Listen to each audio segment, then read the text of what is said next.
Hello, నేను మిస్ఎస్ రావు. భారత ప్రభుత్వం మళ్ళీ నోట్లను రద్దు చేయబోతుందా అని అంటే, చంద్రబాబు నాయుడు గారు తాజాగా చేస్తున్నటువంటి కామెంట్స్, ఆయన వినిపిస్తున్నటువంటి మాటలు, చేస్తున్నటువంటి డిమాండ్లు, వీటన్నిటిని బట్టి చూస్తే కనుక ఖచ్చితంగా నోట్ల రద్దు మరొకసారి ఉండబోతుంది అనేటువంటి అభిప్రాయం కలుగుతుంది. కారణం ఏంటంటే, నోట్ల రద్దు సమయంలో చంద్రబాబు నాయుడు గారు దీని గురించి మాట్లాడారు. నోట్లు రద్దు చేయాలి, 1000 రూపాయలని, అప్పుడు మార్కెట్లో ఉన్నట్టు 1000 రూపాయలు 500 రూపాయల నోట్లను రద్దు చేయాలి అనేటువంటి డిమాండ్ చేశారు. ఆయన డిమాండ్ చేస్తుంటే నోట్ల రద్దు ఎందుకు జరుగుతుంది అనుకున్నారు అప్పట్లో. కానీ ఆయన డిమాండ్ చేసిన విధంగానే నోట్లను రద్దు చేసేసారు. 1000 రూపాయల నోట్లు రద్దు చేశారు, అలాగే 500 రూపాయల నోట్లను కూడా రద్దు చేశారు అప్పట్లో. చేసి 2000 రూపాయల నోట్ని తీసుకొచ్చారు, అలాగే 500 రూపాయల నోట్లు మళ్ళీ తీసుకొచ్చారు మార్కెట్లోకి. 2000 రూపాయల నోట్లు మార్కెట్లో రద్దు చేయాలి, వద్దు అని చెప్పి చంద్రబాబు నాయుడు గారు మొదటి నుంచి కూడా డిమాండ్ చేస్తున్నారు. క్రమేణా ఆర్బీఐ ఏం చేసిందంటే 2000 రూపాయల నోట్ల ముద్రణని ఆపేసి కంప్లీట్గా ఇప్పుడు చలామణిలో లేకుండా చేయగలిగింది. మరి ఇప్పుడు 500 రూపాయల నోటు ఉంది. ఈ 500 రూపాయల నోటును కూడా రద్దు చేయాలని తాజాగా చంద్రబాబు నాయుడు గారు మహానాడు వేదికగా కూడా మాట్లాడారు. అలాగే నీతి ఆయోగ్ సమావేశంలో కూడా అనేక సందర్భాల్లో చంద్రబాబు గారు మాట్లాడారు. ఇటీవల కాలంలో ఆంధ్రప్రదేశ్కి వచ్చినటువంటి నీతి ఆయోగ్ చైర్మన్ పనగారియాకి కూడా గుర్తు చేశారు.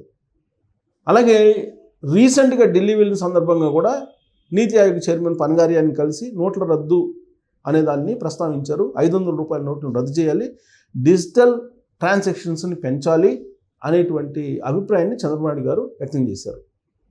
మరి ఇప్పుడు డబుల్ ఇంజిన్ సర్కారు ఉంది, కేంద్రంలో రాష్ట్రంలో ఎన్డీఏ ప్రభుత్వం ఉంది. ఎన్డీఏలో కీలక భాగస్వామిగా చంద్రబాబు నాయుడు గారు ఉన్నారు.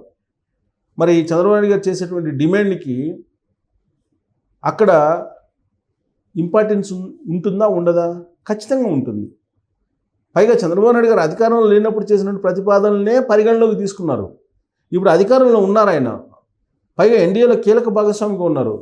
కాబట్టి చంద్రబాబు నాయుడు గారు వినిపిస్తున్నటువంటి డిమాండు లేదా ప్రతిపాదనని ఖచ్చితంగా నీతి ఆయోగ్ సీరియస్గా పరిగణలోకి తీసుకుంది, కేంద్ర ప్రభుత్వం కూడా పరిగణలోకి తీసుకుంటుంది.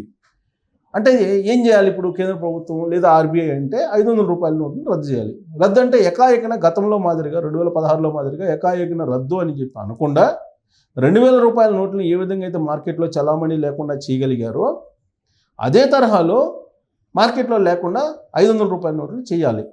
దాంట్లో భాగంగా ఇప్పుడు ఆర్బీఐ 1,50,000 కోట్ల రూపాయల కరెన్సీని ముద్రిస్తుంది, విలువైనటువంటి కరెన్సీని. ఎందుకు ముద్రిస్తుంది అని అంటే లిక్విడిటీ తగ్గిపోయింది అని చెప్పి చెప్తూ ఉన్నారు.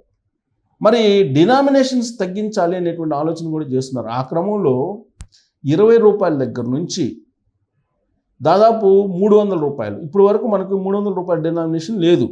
100, 50, 200, 500 ఇవే ఉన్నాయి. 500 రూపాయల నోట్ని రద్దు చేసి 300 రూపాయల నోట్ని ప్రవేశపెట్టాలి అనేటువంటి ఆలోచన కూడా ఆర్బీఐ చేస్తున్నట్టు వినిపిస్తుంది. ఇప్పటివరకు అయితే అఫీషియల్గా ఆ న్యూస్కి సంబంధించి ఎక్కడ వినిపించలేదు, రాలేదు. కాకపోతే సోషల్ మీడియాలో అనేక రకాలుగా దీని మీద ప్రచారం జరుగుతుంది. 300 రూపాయల నోటు త్వరలోనే రాబోతుంది, 200 రూపాయల నోట్లను మరింత ఎక్కువగా ప్రింట్ చేయబోతున్నారు, 100 రూపాయల నోటుని ఆల్రెడీ పాత 100 రూపాయల నోటు చలామణిలో ఉంది, దాన్ని బ్యాన్ చేయబోతున్నారు, కొత్త 100 రూపాయల నోటు మాత్రమే చలామణిలో ఉంటుంది. ఇలాంటివన్నీ కూడా వినిపిస్తున్నాయి. ఇప్పుడు చంద్రబాబు నాయుడు గారు చేస్తున్న డిమాండ్ ప్రకారం అయితే 500 రూపాయల నోట్లు అయితే రద్దు చేసే అవకాశం ఉంది. ఇవాళ కాబట్టి రేపైనా నిదానంగా ఆర్బీఐ ఆల్రెడీ పరిశీలిస్తూ ఉందని చెప్పి కూడా తెలుస్తూ ఉంది. 500 రూపాయల నోట్ని రద్దు చేయబోతున్నారు అనేది క్లారిటీ. రద్దు మీన్స్ 2000 రూపాయల నోట్ని ఏ విధంగా అయితే చలామణిలో లేకుండా చేయగలిగారో ఆ తరహాలో చేయబోతూ ఉన్నారు. ఇది ఒక ఇన్ఫర్మేషన్.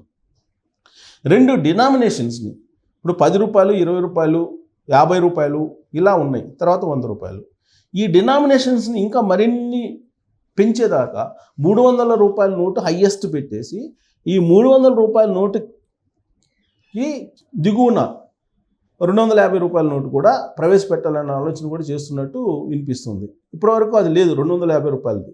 సో అలాగే 150 రూపాయలు ఇలా డినామినేషన్స్ని ఎక్కువగా 50 రూపాయల నోటు లేదంటే 20 రూపాయల నోటు ఇప్పటివరకు ఉన్నటువంటివి కాకుండా కొత్త వాటిని ఇంట్రొడ్యూస్ చేయాలి అనేటువంటి ఆలోచన ఆర్బీఐ చేస్తుందని కూడా తెలుస్తూ ఉంది. సో మరి ఇది ఎందుకు చేస్తున్నారు, ఎందుకు చేయాలి? చంద్రబాబు గారు చెప్పినట్టు ఇప్పుడు డిజిటల్ ట్రాన్సాక్షన్ పెంచాలి, పెంచితే అందరూ ట్యాక్స్ పరిధిలోకి వస్తారు అనేది ఒకటి. రెండు, అసలు నోట్ల రద్దు అనేటువంటి కాన్సెప్టే బ్లాక్ మనీని బయటికి తీసుకురావాలనేటువంటి కాన్సెప్ట్లో అప్పుడు చెప్పారు కేంద్ర ప్రభుత్వం. దాని మీద అనేక రకాల విమర్శలు వచ్చాయి. ఎందుకంటే బ్లాక్ మనీ ఎక్కడ బయటపడలేదు నోట్ల రద్దు తర్వాత. కానీ ఒకటి మాత్రం జరిగింది, ఉగ్రవాదం యొక్క తీవ్రత తగ్గింది. కారణం ఏంటంటే పాకిస్తాన్ నుంచి దొంగ నోట్లు ఎక్కువగా విరివిగా భారతదేశంలోకి వచ్చాయి. అది కూడా కాశ్మీర్లో. పాకిస్తాన్లో ప్రింట్ అయ్యాయి. ఆ ప్రింట్ అయినటువంటి నోట్లను భారతదేశంలోకి తీసుకొచ్చి ఈ ఉగ్రవాదాన్ని పెంచి పోషించడానికి ఉపయోగించేటువంటి వాళ్ళు. అందుకే నోట్ల రద్దు తర్వాత మీరు గమనిస్తే కనుక ఉగ్రవాదం యొక్క తీవ్రత తగ్గిపోయింది. అదొక్క ఫలితం మాత్రం కనిపిస్తుంది. కానీ బ్లాక్ మనీని మాత్రం ఎక్కడా కూడా ఆపలేకపోతుంది భారత ప్రభుత్వం. నోట్ల రద్దు కారణంగా బ్లాక్ మనీ ఎక్కడా కూడా ఆగలేదు, ఇంకా ఎక్కువైంది. డినామినేషన్స్ ఇప్పుడు 2000 రూపాయల నోటు పెట్టిన తర్వాత కరప్షన్ ఎక్కువైపోయింది. ఒక నోటే కదా అన్నట్టుగా చూశారు కొంతమంది అధికారులు. కరప్షన్ ఎక్కువైపోయింది. 2000 రూపాయల నోటు ప్రవేశపెట్టిన తర్వాత కరప్షన్ ఎక్కువ కావడంతో పాటు బ్లాక్ మనీ ఎక్కువైపోయింది. సో కాబట్టి బ్లాక్ మనీని తగ్గించాలి, బ్లాక్ మనీ తగ్గుతుంది నోట్ల రద్దు కారణంగా అనేది వాస్తవం కాదనేది మనకు నోట్ల రద్దు చెప్పినటువంటి అనుభవం. బ్లాక్ మనీని అరికట్టాలి, బ్లాక్ మనీ లేకుండా ఉండాలి అని అంటే మాత్రం ఈ డిజిటల్ ట్రాన్సాక్షన్స్ పెంచాలి, లిక్విడిటీని తగ్గించాలి, కరెన్సీని తగ్గించి చేయాలి. ఇప్పుడు యాక్చువల్గా కరెన్సీ సరిగ్గా లేదు, లిక్విడిటీ తగ్గింది అనేటువంటి ఉద్దేశంతో కొన్ని ఫైనాన్షియల్ కంపెనీలకను కొన్ని బ్యాంకులకి 1,50,000 కోట్ల రూపాయల కరెన్సీని ముద్రించి ఆర్బీఐ ఇస్తుంది. అసలు ఇవ్వకూడదు. కరెన్సీ ఇస్తే ఏమవుతుందంటే బ్లాక్ మనీ వెళ్ళిపోతుంది. ఇప్పుడు సపోజ్ మనం రెంట్లు ఇస్తాం, రెంట్లు కరెన్సీ రూపంలో కావాలంటారు. కమర్షియల్ కాంప్లెక్స్లు రెంట్లు కరెన్సీ రూపంలో కావాలంటారు. గోల్డ్ కొనేటప్పుడు కూడా 1,90,000 వరకే ఆన్లైన్, మిగతాదంతా బ్లాక్ మనీ తీసుకుంటున్నారు. సో ఇలాంటి వాటన్నిటిని కూడా ఆపేయాలి. ఇలాంటి వాటిని ఆపేయాలంటే కేవలం మీరు డిజిటల్ ట్రాన్సాక్షన్స్కే పరిమితం చేయాలి అందరినీ. లిక్విడిటీ తగ్గించాలి. లిక్విడిటీ ఎప్పుడు తగ్గుతుంది? మీరు ముద్రను ఆపేస్తే తగ్గుతుంది. మీరు ముద్రను ఇప్పుడు పెంచుతున్నారు. 1,50,000 కోట్ల విలువైన కరెన్సీని ముద్రిస్తున్నారు. డినామినేషన్స్ ఏమైనా కావచ్చు.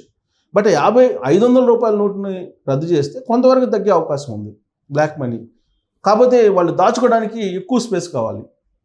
బ్లాక్ మనీ దాచుకోవడానికి ఆ బ్లాక్ మనీ హోల్డర్స్ ఎవరైతే ఉన్నారో అవినీతి పరులు, అక్రమార్కులు, వాళ్ళు దాచుకోవడానికి ఎక్కువ స్పేస్ కావాలి. డినామినేషన్స్ తగ్గిస్తే అంటే రేపు 200 రూపాయల నోట్లు 300 రూపాయల నోట్లు పెట్టారనుకోండి, ఈ 500 రూపాయల నోట్లు అయితే ఒక గది సరిపోయేది. ఇప్పుడు 300 రూపాయలు 200 రూపాయలు అయితే 2 గదులు తీసుకొని దాచిపెడతారు బ్లాక్ మనీని. సో కాబట్టి బ్లాక్ మనీని అరికట్టాలంటే కనుక ప్యూర్గా డిజిటల్ ట్రాన్సాక్షన్స్నే ఎక్కువగా ఇంట్రొడ్యూస్ చేయాలి. సో నోట్ల రద్దు అనేది ఉగ్రవాదాన్ని తగ్గించే దానికి పనికొస్తుంది అనేది మనకు అనుభవపూర్వకంగా చెప్తుంది.